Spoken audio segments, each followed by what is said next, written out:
মিয়ামির দায়িত্ব মেসির সাবেক সতীর্থ মাসচেরানোর। টাটা ম্যার্টিনোর পদত্যাগের পরেই গুঞ্জন উঠেছিল মেসিদের পরের কোচের দায়িত্ব হতে যাচ্ছেন সাবেক আর্জেন্টাইন ডিফেন্ডার হ্যাভিয়ের মাসচেরানো।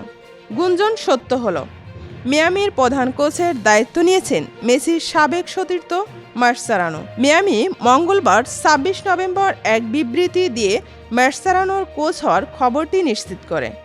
এই আর্জেন্টাইনকে ৩ বছরের জন্য মিয়ামির দায়িত্ব দেওয়া হয়েছে। কিছুদিন আগে ব্যক্তিগত কারণ দেখিয়ে মিয়ামির দায়িত্ব থেকে সরে দাঁড়ান টাটা ম্যার্টিনো। এখন মাসচেরানো তারই স্থলাভিষিক্ত হলেন। ক্লাব থেকে ওয়ার্ক পারমিট পেলেই কাজ শুরু করবেন আর্জেন্টিনার এই সাবেক ডিফেন্ডার। জাতীয় দলের পাশাপাশি ক্লাব ফুটবলে ম্যাচের সতীর্থ ছিলেন মাসচেরানো।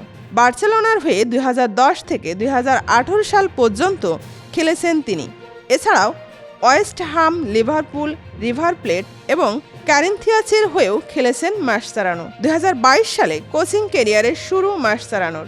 আর্জেন্টিনার অনূর্ধ্ব ১৯ ও ২৩-এর দায়িত্ব পালনের পর এবার প্রথম কোনো ক্লাব ফুটবলের দায়িত্ব নিলেন তিনি। ৫০ ম্যাচে কোচিং করিয়ে ২৮ জয়, ১০ ড্র আর ১২ হারের স্বাদ পেয়েছেন তিনি। এদিকে নতুন দায়িত্ব পেয়ে দারুণ উচ্ছ্বাসিত মাসচেরানো। তিনি বলেন, ইন্টার মিয়ামির মতো ক্লাবকে দায়িত্ব নিতে পারা আমার জন্য সম্মানের এবং এই সুযোগ আমি সফলভাবে কাজে লাগানোর সর্বোচ্চ চেষ্টা করব। এই ক্লাবকে নতুন উচ্চতায় তুলে ধরতে এবং এর সমর্থকদের আরও অনেক স্মরণীয় মুহূর্ত উপহার দেওয়ার লক্ষ্যে আমি ইন্টারের সকলের সঙ্গে কাজ করতে মুখিয়ে আছি।